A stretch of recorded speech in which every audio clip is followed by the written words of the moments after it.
Toyota is on a roll. After years of building decent, but let's face it, rather dull cars, they're back with a bang. It all started with the really very good CHR SUV. And not just that, but they've been raiding the history books too, by bringing back old names like the Corolla. And the latest name that's back from the dead is not the MR2 or the Previa or even the Celica.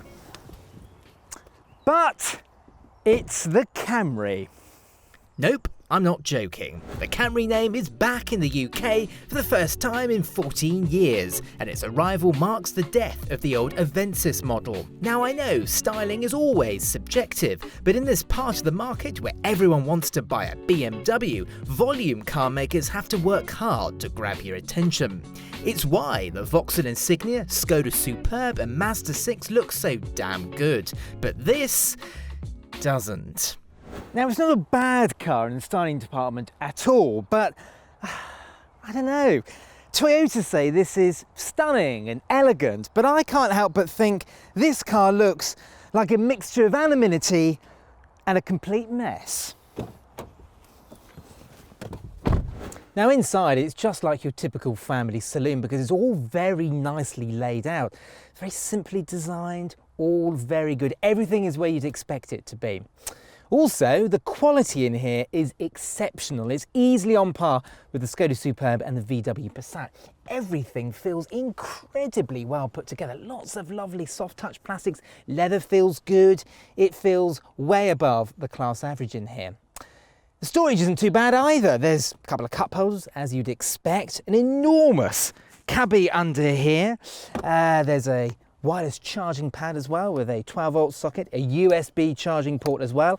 And if you slide that back, you've got another enormous cubby hole as well. And whilst the door bins aren't exactly massive, the glove box certainly is. That, I'm afraid, is where the good news stops, because elsewhere there are some pretty questionable things in here. Firstly, is the wood trim. Now, from a distance, it looks pretty good. When you get up close, you realise it's actually plastic, and pretty questionable plastic at that. It looks odd, and it feels odd as well. Can you hear that? Very, very dodgy, but it's nothing compared to the infotainment system. Now, firstly, it doesn't come with Apple CarPlay or Android Auto, something you'd expect in a car of this type. But it's not just that, it's the way it looks and the way it works. The graphics are pretty terrible. The operating system is too laggy, and yes, there are shortcut buttons here, but that really doesn't do enough to save it. I'm sorry, but this simply isn't good enough for a car of this type. Just like the last Camry, which you don't remember, it is amazingly well equipped, and typically Japanese in that respect. While other car makers will charge you extra for leather, LED headlights, a reversing camera and heated seats, they come as standard on the Camry design model. And if that's not enough, there's an XL version that adds wireless phone charging and lots of safety kit. Now in the back, and space is pretty good actually. There's a good amount of knee room, and headroom is pretty good too, so that's good news if you intend to use this car as a mini cab and traditional Camry style. There are a couple of good points back here as well. There's two USB charging ports. There's an armrest with two cup holders, which is all very nice. And look, even the carpet covers the hump in the floor. How luxurious. However, there are a few bad things back here. The Isofix points, for example, aren't attached. The little covers aren't attached, so you're likely to lose those. And another bad thing is this bench seat seems to be very flat. So if you go around the corner a bit quickly, you tend to find yourself sliding around, which isn't great, is it? Space in the boot is pretty good as it beats the Vauxhall Insignia but can't match the gargantuan Skoda Superb. But while the space is pretty good, loading luggage can be a bit more awkward than the Vauxhall and the Skoda, and for most cars of this type. That's because the Camry is a saloon and its big rivals are hatchbacks.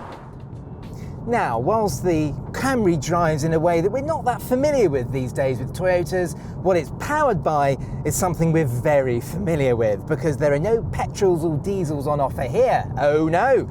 There's a 2.5 litre 4-cylinder petrol engine up front, mated to an electric motor and a battery pack. It is, ladies and gentlemen, a hybrid. Now, it offers 215 brake horsepower and It's not the quickest thing in the world, but it offers reasonable performance, I can tell you. Now, Toyota is calling these hybrid systems self-charging, but that's just hyperbole. It's the type of hybrid system we've been familiar with for the past 20 or so years. So what it is, it harvests the energy lost during brake regeneration and puts it into a battery, offering EV driving. But it's not a full electric car, this. You just find this car occasionally slipping into full EV mode and then the petrol engine waking up. Now, you're probably expecting me to say with a Toyota hybrid, the downside to all of this is the CVT gearbox. It stands for continual variable transmission, effectively means there's just one gear. Now, you can take manual control with this gearbox. You can slot it over to S and you can change the gears, but in actual fact it's all fake. Now, this transmission has always been the downside to a Toyota or a Lexus hybrid, but in actual fact Toyota have really improved it. It's very good. Yes, when you do stamp on the throttle, the engine really does wail, but in no means is it as bad as it used to be. In actual fact, as long as you drive this car normally and in a reasonable kind of way, the CVT transmission and hybrid engine will offer you no trouble whatsoever. It's actually a very refined driving experience. Now, whilst this car does verge on being ditchwater dull to drive, the main reason why you buy this car is because of that hybrid system, and also for the fact that Toyota offers a 5-year warranty with this car, and Toyotas are incredibly reliable. Now, our sister title, Auto Express, continues to give Toyota the top award because their cars rarely go wrong. Yes, it doesn't offer a scintillating driving experience, but you just get the impression that this car will offer you years and years of beautiful service. It's by no means flash or exciting to drive, but it will do the job. Don't go just yet, give my Vauxhall Insignia Grand Sport review a watch and our Saloon Cars playlist, and give this video a thumbs up, subscribe to the channel and switch on those notifications. Thanks for watching.